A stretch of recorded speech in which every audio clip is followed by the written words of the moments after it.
Hello, my name is Stephen Thomas. I'm a professor of literature at Wagner College in New York. I have here Roba Bulga, who has traveled to New York from Ethiopia, where he works for the slow food movement. Um, let's see, I first met Roba when I traveled to Oromia in 2010, and I was introduced to him through the Gudina Tumsa Foundation. And when I met him there, I knew right away that this was somebody I wanted to get to know better and that one day Ogina would feature him. Roba is truly a Renaissance man, poet, filmmaker, researcher, community organizer.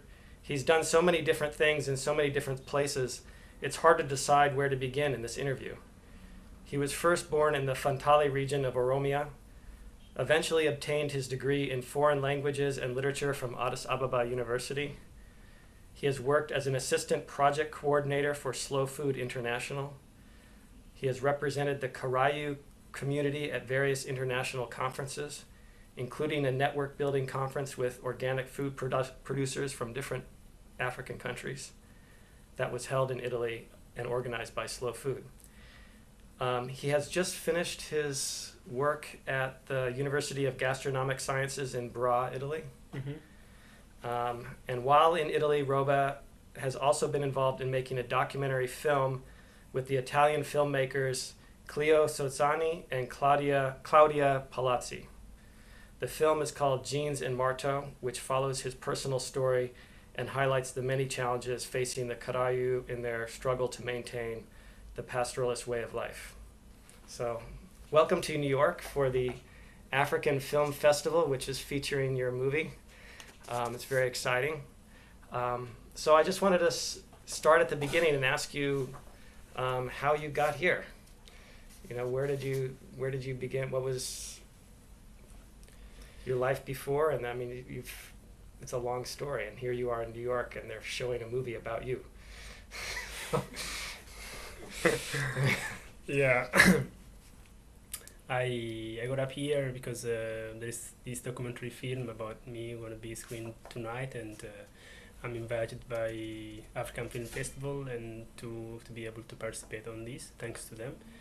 And the film has won several awards, but this time Clio and Claudia, of course, has been following the film on different international film festivals. This time they give me the opportunity to be at the conference and festival to be able to participate as a part of the film.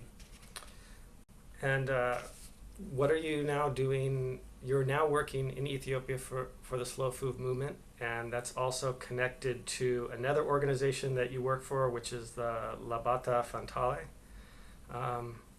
What is the work that you're doing now, and what is the connection between these two organizations? I was in Italy almost for 3 years, and 1 year at school and another year working head office of Slow Food in Bra, and then I went back to Ethiopia almost 4 months back from December, and now I'm working full time for Slow Food and part time for Labata. Labata is an indigenous NGO, local NGO that's also established by Karayu young guys that just finished the schools and come up together. And I'm one of the founder of the Labata. And Slow Food Labata works along together because Slow Food is funding some of the activities of Labata in Ethiopia. Well, tell us about, I don't think a lot of people know what Slow Food does, so. Yeah. I mean, we have an example of it. Where's the honey go?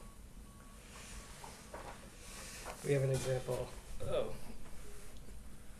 here of this project you were just telling me about. Yeah.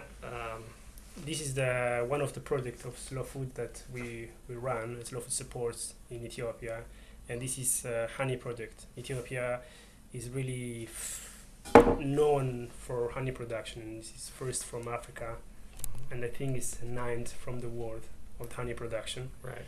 And Slow Food, of course, supports small producers all over the world. And the movement of Slow Food starts in Italy, early 1980s, by the guy called Carlo Patrini, the first time when McDonald's arrived to Rome.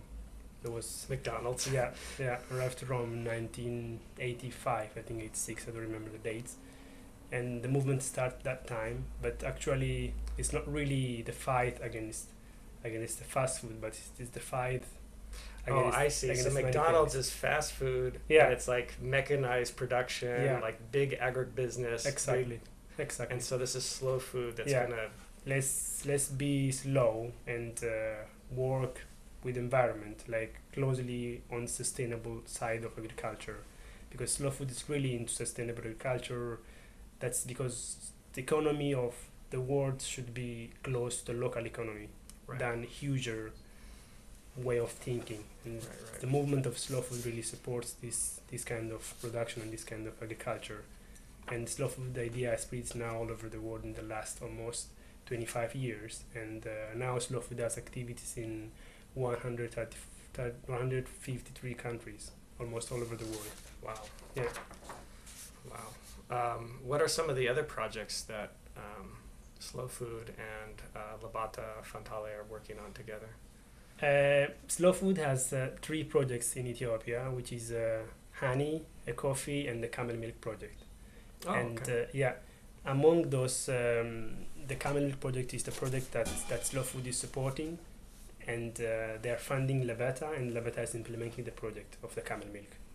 Oh, This wow. camel milk is directly working with my community, which are Right. Karayu community. Yeah, I remember when I was there seeing Yeah. a lot of Yeah. camels around. And the camels are really symbolic for the pastoralists, not only for Karayu, but the whole pastoralists, let alone in Africa, but all over the world. I mean, from Arab to Australia and also Africa, all over. The camel is really important because this is the last animal that could last with you at time Right. of drought and resistant to everything. And now the issue of climate change arrived today, and many things are collapsing, and the Right. camel are the thing that could resist everything and can last long with you. And then recently, almost not more than 5 years, Karayu seems like moving from the normal way of life to agriculture and being pushed to be settled. But without camel, we cannot be called Karayu anymore because we don't move. And Right. the camels are the animals that could let us to move from place to place. Right. So I remember in the movie there's a big scene with you and your yeah, brother or my brother. your brother Yeah. and you're walking alongside Yeah, the camels. and the camels are really important for us, and without supporting this culture, this root of the camel, the Karayu will no longer be called Karayu. Right. The other animals will of course move with us, but not more than like 50 or 40 to 60 kilometers radius from where Karayu lives. But while the camels are beyond, they move up to Addis Ababa, for example. Addis Ababa is 200 kilometers from where Karayu are found. Right. And this shows that camel lets us to move from place to place and lets us to exchange our way of life, our livelihood with others. So if we are stopped, we're going to be farmer and we stay in one place, and when the culture will die. Right. And that's why we're focusing to support this project of the camel milk that could be a means of livelihood and lets Karayu to move around. And still retain their identity as Exactly. as Karayu. Yeah. Actually, Lebeta is working towards development with identity. But Right. the development Oh, must I be with see. identity. So it's like local identity Yeah. and also economic Yeah. productivity. Yeah, and all yeah. of It's this. like self-development, but with identity. Without, if the development comes and eradicates all the cultures, everything, we are losing everything. So, and then I know that, I mean, when I was there, when I was looking at it, it seemed like some of the biggest challenges that the Karayu were facing were because of the land grabbing. And so the amount of land available is shrinking, and so they can't move around, but also that was affecting the water supply for everything around the region. And of course, water supply affects Yeah. camels Yeah. and also everything else that they used to live. So Yeah. how do you, how do you think politically and also economically, what are the Karayu going to do because of this, of all the, I know Well- that there's a lot of displacement, that some people are just having to leave and Yeah. and they don't, and Well, land grabbing in Karayu is not something that happened today. Right. Maybe probably for other areas, other pocket areas of Ethiopia could be new fashion and new way of development today. But for Karayu, it's about almost 50 years 50 years. from today, which was happened by Holland people. Yes. So we lost a big part Right. of the land. Right. I know in Metahara there's yeah. the big sugar plantation. Sugar plantation Yeah. and big reserve for park. And Right. this happened 1950s by Haile Selassie. Right. And we have already struggled enough to survive, Yeah. without this land. But that's already gone, and it's not so easy for us to get back that land. But we are living on the small land still, surviving with the culture that we used to use. Right. And the way we're using is still the old traditional way of pastoralist way of living, Right. and we are still struggling with that, and that's our way of life, and we are struggling with it, and that's the real life we are living.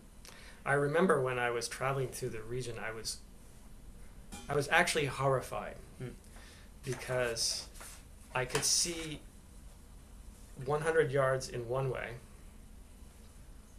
this green, lush, beautiful area, and someone said, that's the sugar plantation. Yeah.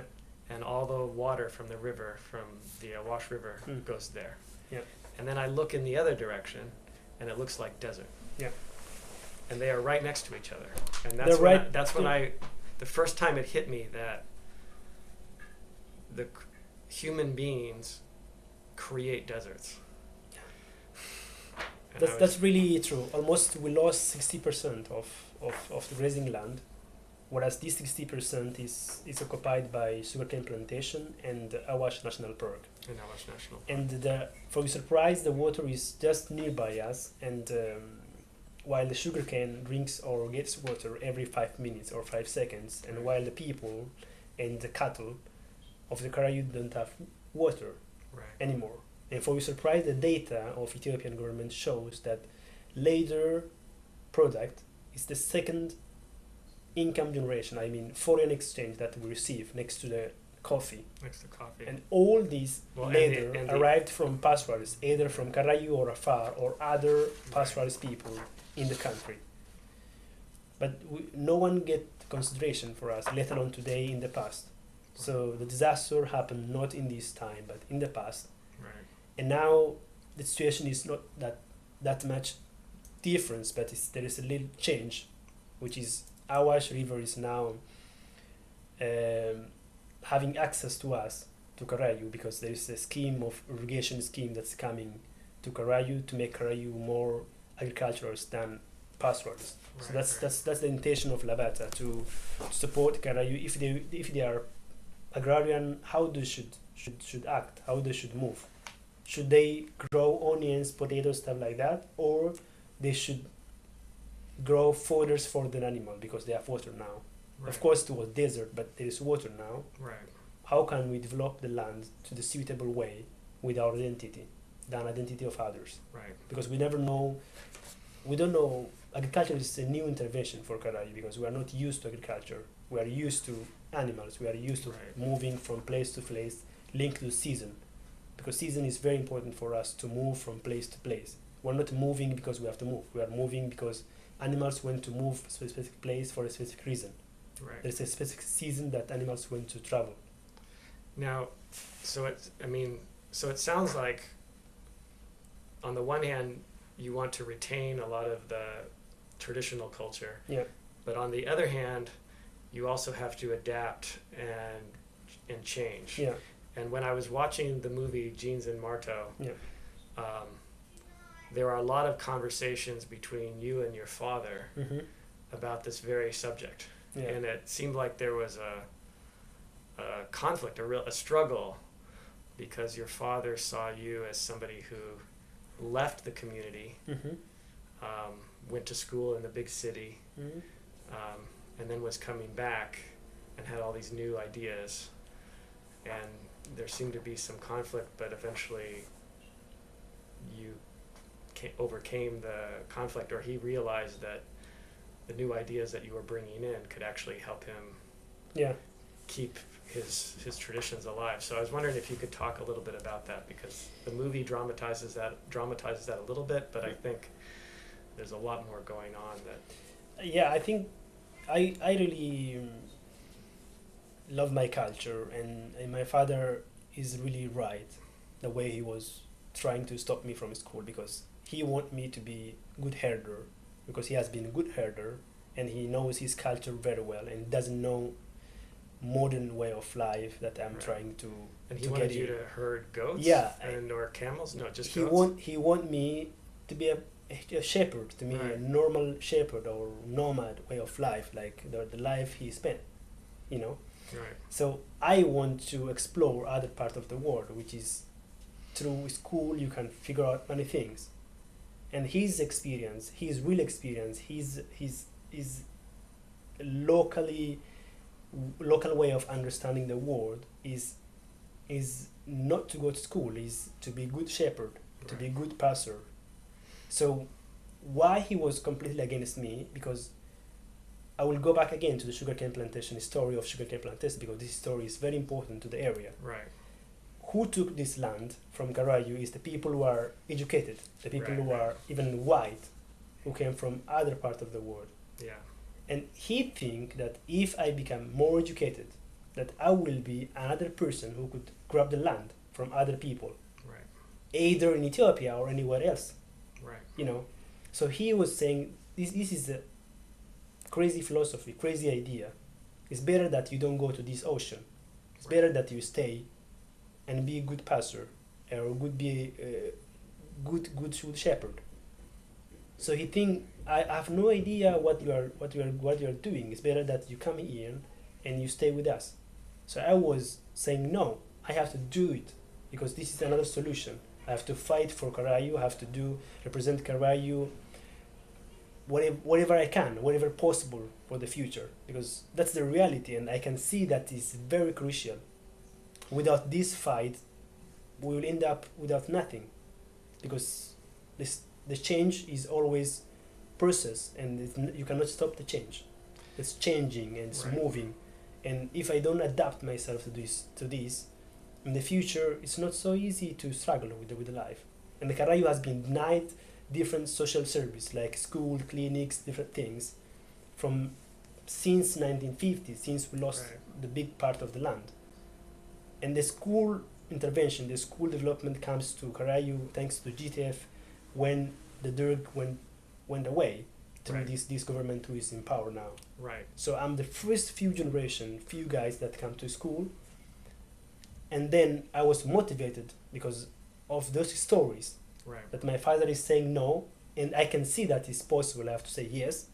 There was a real big fight that is colliding.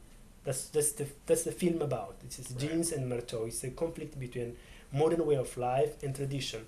So the jeans are the modern way of Yeah, life, and and the the jeans- marto is the traditional clothing. Yeah. traditional clothes of Oromo Yeah. or Karayu. It's a very symbolic. Right. So I'm trying. It's not so easy. It's a big struggle between modernity and tradition to balance how both can go, or how can both understand each other and move. So for me, exchange of the culture is always better than putting the culture down or putting the Right, modern right. up. So No, and I know there's that moment in the movie that's very symbolic when you're going back home and Yeah. you change from your jeans into your yeah, and you put your marto on. But so I want to ask, that kind of symbolizes yeah, the two identities of yourself. Mm. But I want to ask you two questions. One is,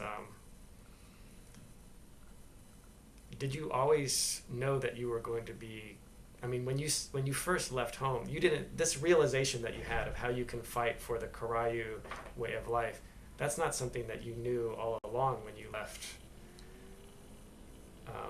home to go Yeah. to Addis Ababa University. Mm. So how did you kind of come to discover that?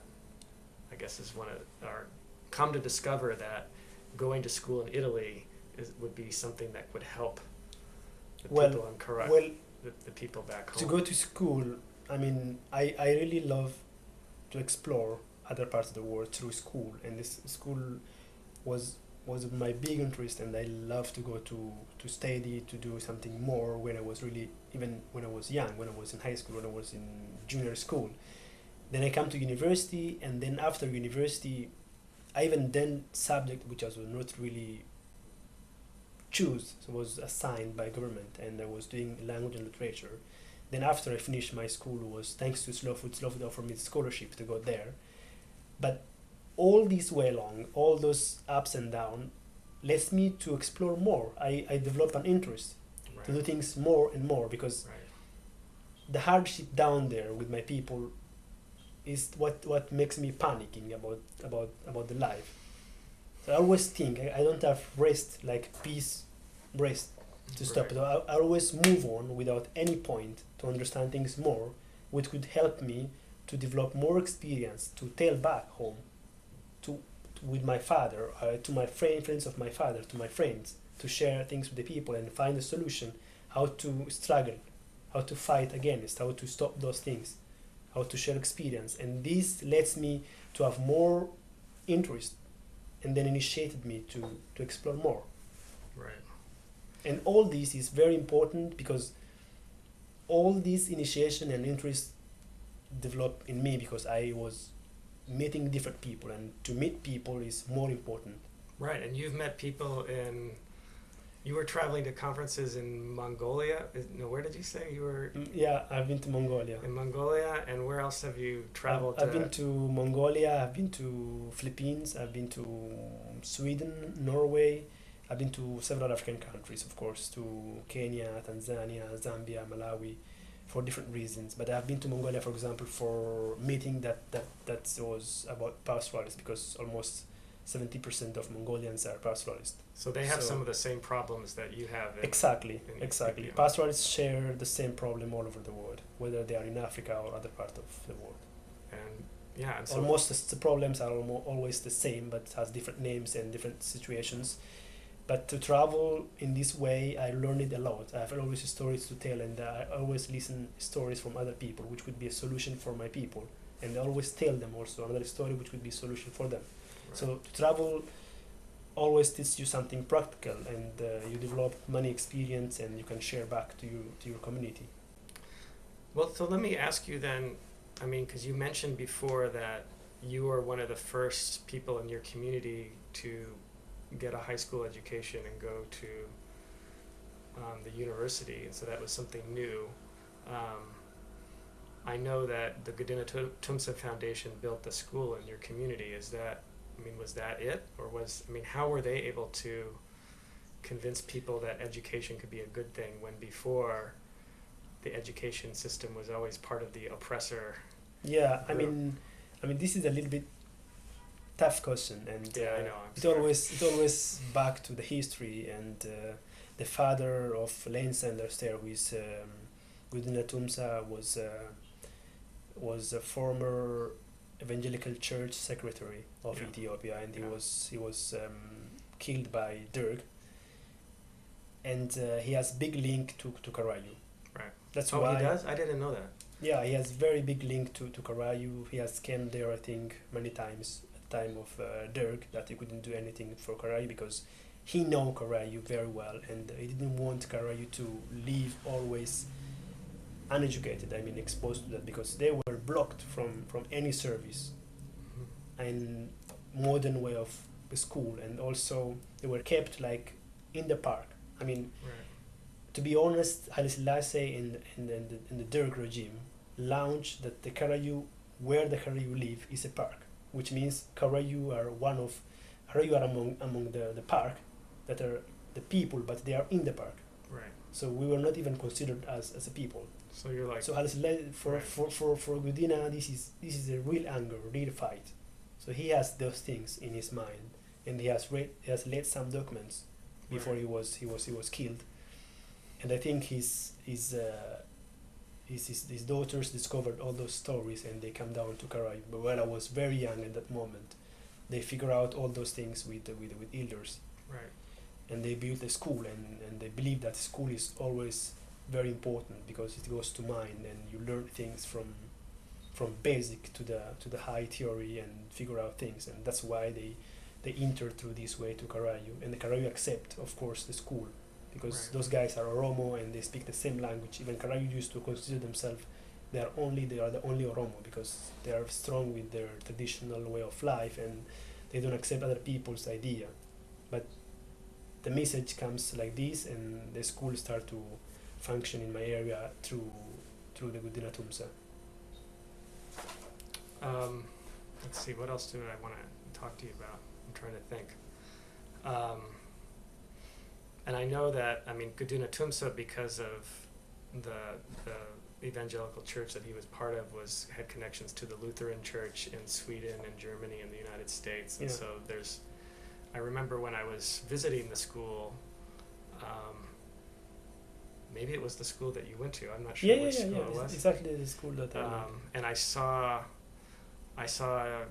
it was one of the coolest things I saw. I saw two girls. It was not even, class was over, but two girls who looked like they were maybe 14, 15. They were doing algebra on the blackboard, just the two of them together. Yeah. But I noticed that a lot of the funding for some of the things there came from all over the world, from Japan, from Sweden, it was very cool. So I wanted to also ask you about how you came to make the movie Jeans and Marta, because the movie is about your progress and the relationship between these two parts of your identity. But how did you just meet Cleo and Claudia, or did they hear about you somehow? And how has this movie changed? I mean, you're now you're now like part of this film festival culture, and so I was wondering how this movie got made. I mean, I met Cleo and Claudia through a friend of mine who is also Italian. She's a photographer. She used to work for Ethiopian Airlines, and her name is Paola Viesi. And I met both of the girls, both the directors, through her. And they come to my place. They come to Fantale, and they saw my village, and they was a little bit surprised how I came to school out of this village, because it's not very remote, but the culture, the way of living of Karayu is really symbolic and different from other part of Ethiopia. Right. So they were not really convinced that I'm from this place. Why? I just came from this place. And how it comes? So we are having kind of fun kind of conversation and say, if you like, or if you want, the story is this. I was supposed to marry, and then I had a big fight with my father. Then I did the school down here that I went, and at the end I managed to go out of, I managed to do the school here, and now I'm at the university. So they were really shocked, and they say, oh, we have to think about this story, because this story is really particular. So, okay, let's do some. I thought they were joking, but at the end they came back, and we started to make the first trailer, little trailer, and we managed to show to many people, and many people loved it. Is that the bit when you're just talking at the very beginning? Okay. Yeah, and then finally we decided to put the script down and to start to shoot the film, and at the end it took us really almost 4 years of shooting. 4 years? Yeah, of shooting. And did you have to raise money during that time, or did they do that? Yeah, they did. Code 8 helped us, and many GTF also put money in, and many people participated to put because the story is really interesting. Yeah. Then we managed to shoot all these, but the story is really live and practical, because they follow me every day, what I'm doing at the university, when I was in high school, all the flashbacks, all in the village, the marriage, all those things. And it was practical. It was a bit tiring, to be always in front of the camera, to be asking. Right. Then meanwhile, a lot of stories comes itself, We were shooting for a month, and then stop, and then start, and then stop. For example, there was a days of my brother that we didn't imagine, which was a real way of life of Karayu. Right. Which is, we are living almost on 40% of the land that we lost almost 60%. Right. And we have conflict with Afar. Right. And the Afar are pastoralist community that has the same way of life of Karayu and the same problem of Karayu, because they lost big land, even more than Karayu. Right. and they are coming up to Karayu, and Karayu are going down to them. Right. It's a question of survival. It's not a Right. question of, looking for different things. I think that's a really interesting point, because when I talk to most Americans, Yeah, and they think about ethnic conflict, it's not ethnic conflict.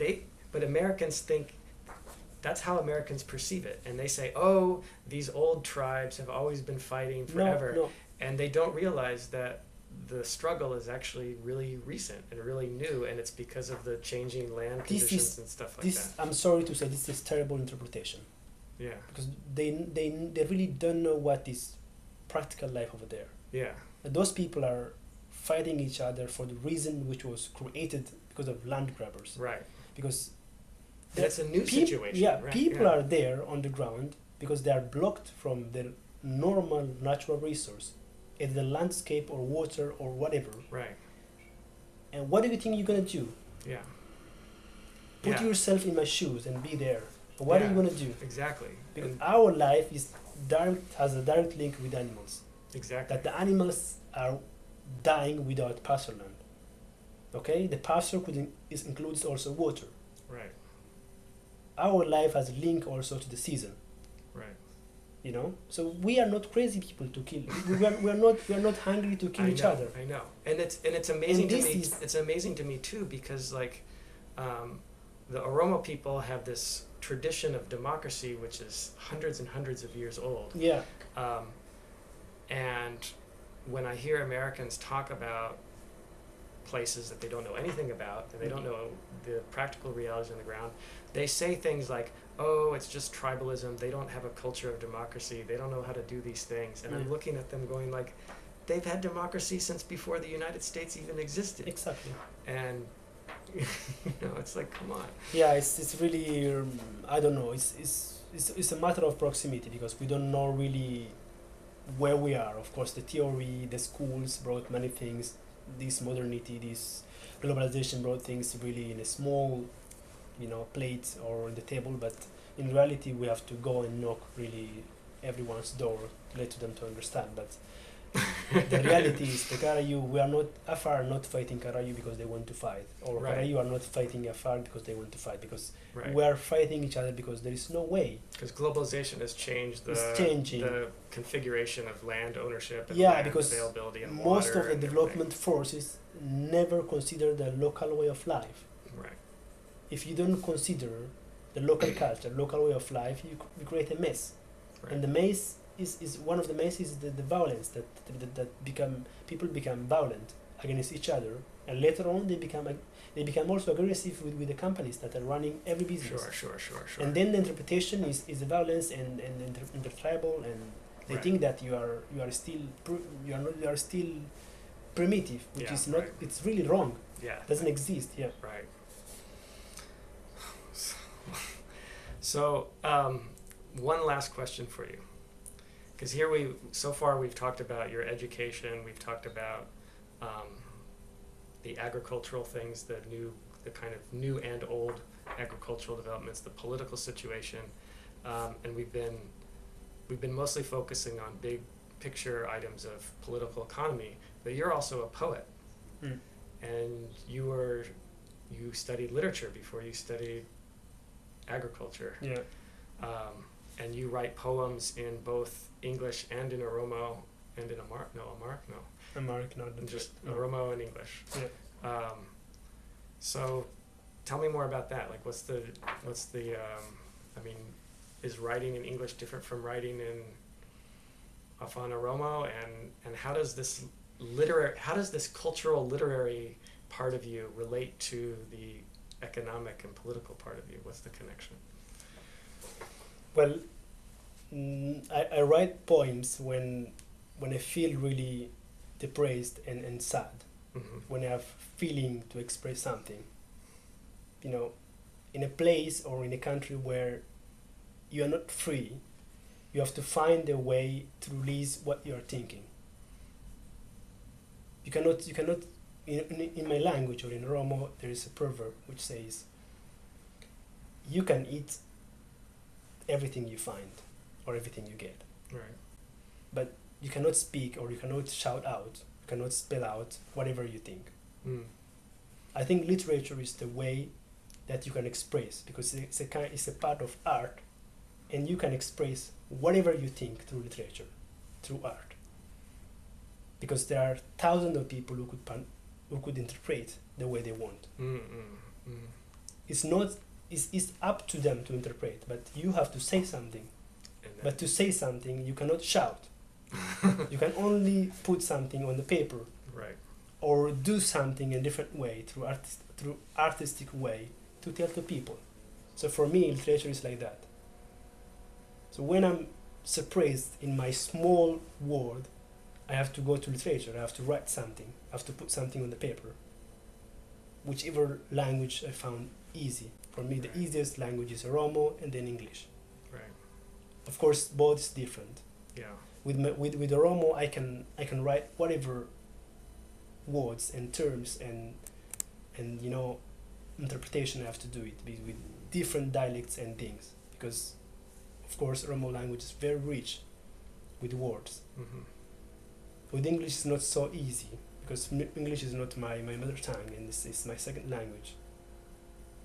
And without interpreting those things, or without translating those things to English, I cannot reach other part of the world, what I want to say.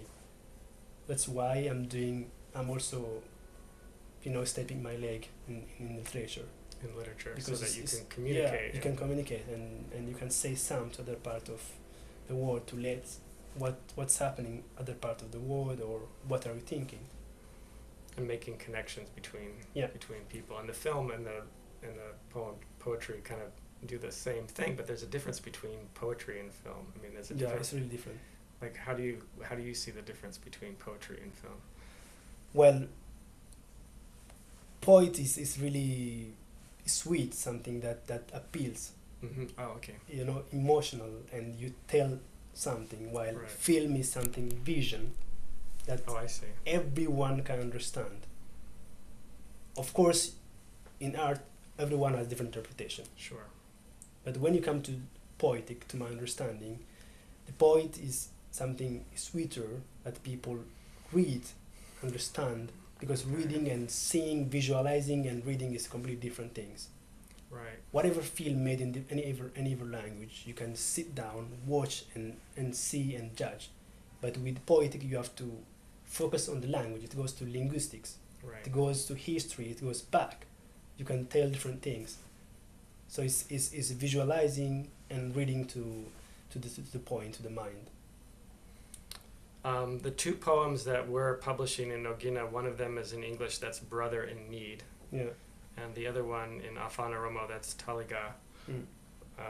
Do you want to introduce those and say anything about how you wrote them a while ago, but